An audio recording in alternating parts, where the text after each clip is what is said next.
Hi friends, welcome back to 5 star rating kitchen. ఇవాళ వీడియోలో మరిగే నీటిలో ఇలాగా కాఫీ పొడి వేసి చూడండి, మీరే ఆశ్చర్యపోతారు.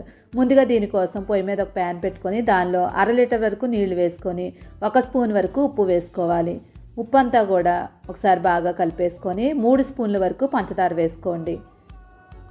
పంచదార ఉప్పు ఈ రెండు కూడా బాగా కలుపుకొని ఈ రెండు కూడా బాగా కరగనివ్వండి. ఈ రెండు కరిగిన తర్వాత 3 స్పూన్ల వరకు నూనె వేసుకోవాలి. ఈ నూనె ప్లేస్లో కావాలనుకుంటే నెయ్యి వేసుకోవచ్చు, బటర్ వేసుకోవచ్చు, ఇంకా టేస్ట్ చాలా బాగా వస్తాయి. ఇప్పుడు మొత్తం అంతా మళ్ళీ ఒకసారి బాగా కలిపేసుకొని 1 స్పూన్ వరకు కాఫీ పొడి వేసుకోండి. ఇన్స్టెంట్ కాఫీ పొడి వేసుకోవాలి. ఇక్కడ నేను వాడింది నెస్కేఫే కాఫీ పొడి వాడాను. 1 స్పూన్ వేసుకొని ఒకసారి బాగా కలిపేసుకొని నీళ్ళన్నీ కూడా మరగనివ్వండి. ఈ నీళ్లు మరిగేటప్పుడు 2 కప్పుల వరకు గోధుమ పిండి వేసుకోవాలి. ముందు 1 కప్పు వేసుకొని ఎక్కడ ఉండలు లేకుండా కలిపేసుకోండి. తర్వాత మరో కప్పు వేసుకోండి. 2 కప్పులు వేసుకొని మొత్తం అంతా ఎక్కడ ఉండలు లేకుండా బాగా కలుపుకోవాలి. కనీసం ఒక 4-5 నిమిషాల పాటు కంటిన్యూస్గా కలుపుకుంటూ ఉండండి. దగ్గరికి అయ్యే వరకు కలిపేసుకోవాలి. అలా ఒక 2-3 నిమిషాల పాటు బాగా కలుపుకుంటూ ఉంటే మనకి గోధుమ పిండి పచ్చివాసన రాకుండా ఉడికిపోద్ది. ఇలాగా పాన్కి అంటుకోకుండా ఉన్నట్లుగా ఇలాగ దగ్గరికి ముద్దలాగా అయిపోవాలి. ఇలా అయిన తర్వాత స్టవ్ ఆఫ్ చేసుకొని వేరొక బౌల్లోకి వేసేసుకొని మొత్తం అంతా బౌల్ అంతా స్ప్రెడ్ చేసుకోండి. పూర్తిగా చల్లారనివ్వండి. ఇలా మొత్తం స్ప్రెడ్ చేసుకోవడం వల్ల త్వరగా చల్లారుతుంది. ఇప్పుడు దీన్ని పక్కన పెట్టుకోండి. ఒక చిన్న బౌల్ తీసుకోండి. 1 స్పూన్ వరకు పంచదార తీసుకొని బౌల్లో వేసుకోండి. డ్రై ఈస్ట్ 1.5 స్పూన్ వరకు వేసుకోండి. ఇప్పుడు ఈ రెండింటిలో కూడా గోరువెచ్చటి నీళ్ళు తీసుకొని 3 స్పూన్ల వరకు కొంచెం కొంచెం వేసుకుంటూ కలుపుకోండి. ఇక్కడ మనకి పంచదార అంతా కరిగే వరకు బాగా కలిపేసుకోండి. ఇలా కలుపుకున్న తర్వాత ఆల్రెడీ ముద్దంతా కూడా చల్లారిపోయి ఉంటుంది, దానిలో వేసేసుకోండి. ఇక్కడ మళ్ళీ నీళ్లు వేసుకున్నాం కాబట్టి గోధుమ పిండి వేసుకోండి. కొంచెం చూసుకొని వేసుకోండి, ఒకేసారి మాత్రం వేసుకోకండి. మనకి చపాతీ పిండికి ఎలా కలుపుకుంటామో అలా అయ్యే వరకు కలిపేసుకోవాలి. ఈ పిండి అనేది మనం ఎంత ఎక్కువసేపు కలుపుకుంటే అంత స్పాంజ్ లాగా వస్తాయి. ఇలా కలుపుకున్న తర్వాత పూరీపీట మీద కొంచెం నూనె అప్లై చేసేసుకోండి. మనకి చేతికి కానీ పీటకు కానీ అంటుకోకుండా. ఇప్పుడు దాని మీద పెట్టేసుకొని కనీసం ఒక 10 నిమిషాల పాటు వీలైనంతగా కలుపుకోవాలి. కావాలనుకుంటే ఒక పావు గంట అయినా కలుపుకోవచ్చు, మీ ఓపికని బట్టి. ఎంత కలిపితే అంత మెత్తగా వస్తాయి. ఇలా కలుపుకొని దగ్గరికి ముద్దలా చేసుకొని అదే బౌల్లో పెట్టేసుకోండి.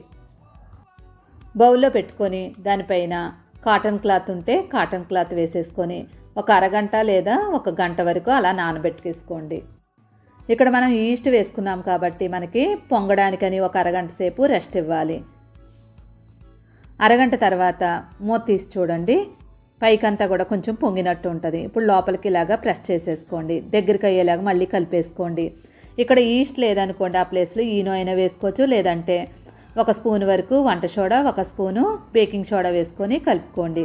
ఇప్పుడు మళ్ళీ ఒకసారి బాగా దగ్గరికి కలిపేసుకోండి. కలుపుకొని దీన్ని పాట్స్ కింద విడదీసుకోవాలి. అయితే పెద్ద పెద్ద పిండి ముద్దల్లాగా తీసుకోవాలి. చిన్నవి కాకుండా పెద్దగా ఉండేలాగా కట్ చేసుకోండి. చూడండి, మనకి పిండి మెత్తగా ఉండాలి. ఇలా కట్ చేసుకున్న వాటిని పెద్ద పెద్ద బాల్స్లా తయారు చేసుకోండి. అలాగే మొత్తం అన్ని బాల్స్ చేసుకొని పక్కకు పెట్టేసుకోండి. రెడీ చేసుకున్న తర్వాత ఇడ్లీ పాత్ర రేక్ తీసుకొని దానిపైన నెయ్యి కానీ బటర్ కానీ లేదంటే ఆయిల్ అయినా పర్లేదు అప్లై చేసేసుకొని మనం తయారు చేసుకున్న బాల్స్ అన్నీ కూడా సరి చేసుకొని దానిపైన పెట్టేసుకోండి. అయితే ఇలా తయారు చేసుకున్న తర్వాత మళ్ళీ ఒక కాటన్ క్లాత్ మనం పైన కప్పేసుకొని మళ్ళీ ఒక అరగంట సేపు అలానే ఉంచేయండి. ఇలాగ అరగంట సేపు అయిన తర్వాత మనం ఇడ్లీ పాత్రలో పెట్టుకోవడం వల్ల మనకి ఫ్లఫీగా వస్తాయి. ఇప్పుడు దీనిపైన పాలు కానీ లేదంటే బటర్ కానీ నెయ్యి కానీ ఏదైనా కానీ పర్వాలేదు అప్లై చేసుకోండి. ఇలా అప్లై చేయడం వల్ల మనకి క్రిస్పీగా వస్తాయి. ఇప్పుడు వీటిపైన నువ్వులు వేసుకోండి. నేను ఇక్కడ 4 వరకు నువ్వులు వేస్తున్నాను, మిగిలిన అన్నీ కూడా ప్లెయిన్గా పెట్టేసుకున్నాను. మొత్తం 7 అయ్యాయి. ఇప్పుడు ఇడ్లీ పాత్ర తీసుకొని నీళ్ళు ఏమి వేయకుండా దానిపైన పెట్టేసుకోవాలి. నీళ్ళు అస్సలు వేయకూడదు. ఇప్పుడు మూత పెట్టి మీడియం ఫ్లేమ్ మీద పెట్టుకొని కనీసం ఒక 20 నిమిషాల పాటు ఉడకనివ్వండి. 20 నిమిషాల తర్వాత పైకి చక్కగా పొంగుతాయి. ఉడికే లేదో చెక్ చేసుకోండి. చేతికి అంటుకోకూడదు. లోపలికి టూత్ పిక్ చేసినట్లయితే మనకి అంటుకోకుండా ఉన్నట్లయితే రెడీ అయిపోయినట్లు. ఇప్పుడు స్టవ్ ఆఫ్ చేసి చల్లారనివ్వండి.